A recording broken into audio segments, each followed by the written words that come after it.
आज हम बात करेंगे फूड पॉइजनिंग और मैदे के इन्फेक्शंस के मुतालिक।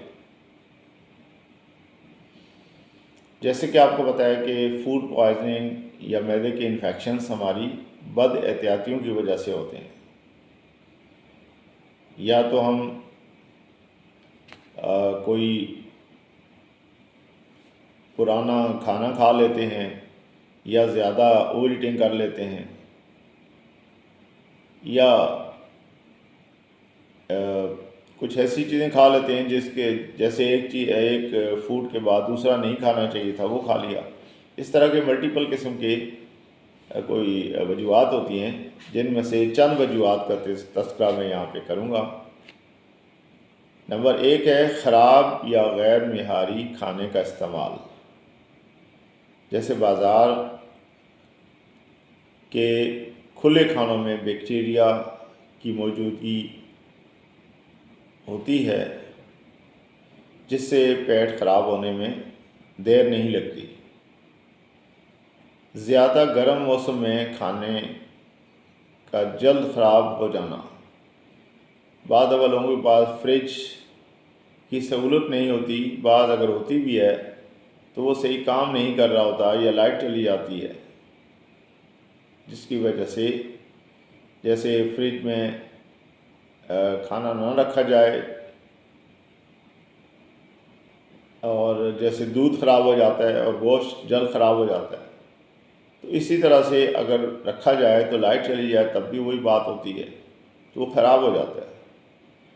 और चूँकि महंगाई के दौर में लोग ये सोचते हैं कि यार इसको अगर फेंक देंगे तो हम दोबारा कहाँ से लेंगे, इस वजह से वो खा लेते हैं, जिससे ये मसाइल पैदा हो सकते हैं।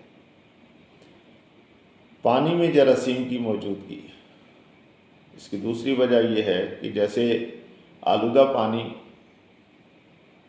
से बनी हुई अशिया खाने से फूड पॉइजनिंग हो सकती है। मसलन बाज़ गलियों में आइसक्रीम बेचने वाले अफराद, मुख्तलिफ़ चाट बेचने वाले अफराद, वो लालच में आके साफ़ सुथरा पानी इस्तेमाल नहीं करते, या ये भी करते हैं कि गंदे बर्तनों में दूसरे लोगों को सर्व कर देते हैं, तो जिसकी वजह से ये मसाइल ज़्यादा होते हैं। इसी तरह से तले हुए ज़्यादा मिर्च मसाले वाले या बाज़ारी खाने खाने से मैदा ख़राब हो सकता है। आदमी को एहसास नहीं होता, भूख लगी होती है तो वो हर जगह से जाके खा जाता है, खाना खा लेता है, तो इससे बाद में उसको भुगतना पड़ता है। खाने के बाद मुनासिब सफाई का ख्याल न रखने से जरासीम मैदे में दाखिल हो जाते हैं।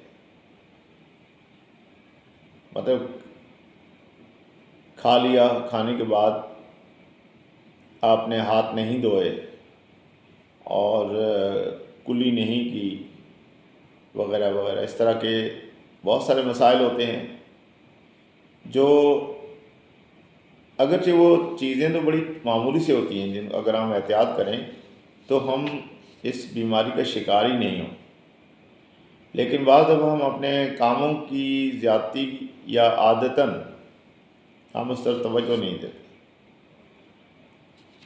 अब इसमें कुछ एहतियातें करनी बहुत ज़रूरी हैं, जिससे फूड पॉइजनिंग और मैदे के इन्फेक्शन से बचा जा सकता है। उसमें नंबर पहले पे जो एहतियात हैं वो हमेशा ताज़ा और साफ़ खाने का इस्तेमाल करें। अगर बाज़ार में खाने की चीज़ ख़रीदनी हो तो साफ़ सुथरी और ढकी हुई चीज़ का इंतखाब करें, जैसे ताज़ा बने हुए खाने। इसी तरह से खाने को महफूज तरीके से रखें, यानी फ्रिज में दूध गोश्त मुनासिब दर्जा हरारत पर रखें ताकि वो ख़राब ना हो। आलूदा पानी के बचाने फ़िल्टर शुदा आलूदा पानी के बजाय फ़िल्टर शुदा पानी या उबला हुआ पानी इस्तेमाल करें। यानी गंदा पानी जिसका आपको पता है कि ये उबला हुआ नहीं है और इसमें कुछ मिलावट गंदगी हो सकती है, ये जानते हुए भी बाद दफ़ा हम लोग अपनी सेहत का ख्याल नहीं करते, तो इस बात का ख्याल करें। खाने के साथ बाज़ार में मिलने वाले मशरूबात के बजाय घर में बनाया गया मशरूब या फ़िल्टर शुदा पानी पिएं। बाद दफ़ा लोगों को आदत होती है वो कोल्ड ड्रिंक या इस तरह की चीज़ें जो साथ साथ वो पीते रहते हैं, तो ये ख्याल रखें क्योंकि उनकी कौन एक्सपायरी कोई भी नहीं देखता उन मशरूबात की, और फिर उनको जिस तरह से रखा होता है उसका भी ख्याल नहीं किया जाता, तो जिससे सेहत के मसाइल में इजाफ़ा होता है। खाने से पहले और बाद में हाथ धोने की आदत डालना। अगर बच्चे हाथ धोने या हाथ धोए बग़ैर खाना खाएं तो उनके पेट में जरासीम जा सकते हैं, जिससे असहाल या फूड पॉइजनिंग का आर्जा लायक हो सकता है।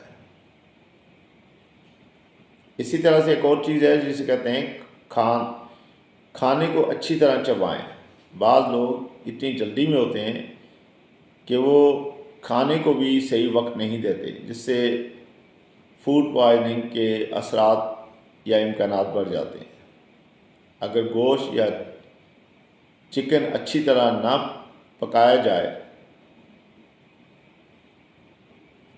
तो उससे भी ये मसाइल बढ़ते हैं और इसमें मौजूद बैक्टीरिया फूड पॉइजनिंग का सबब बन सकते हैं।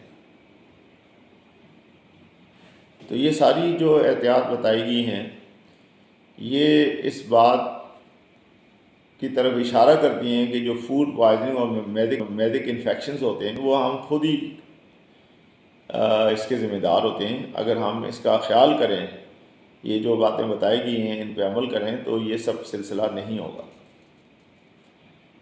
अब मैं बात करूँगा कुछ होम्योपैथिक मेडिसिन्स की जो इस सिलसिले में बहुत अच्छा रोल अदा करती हैं।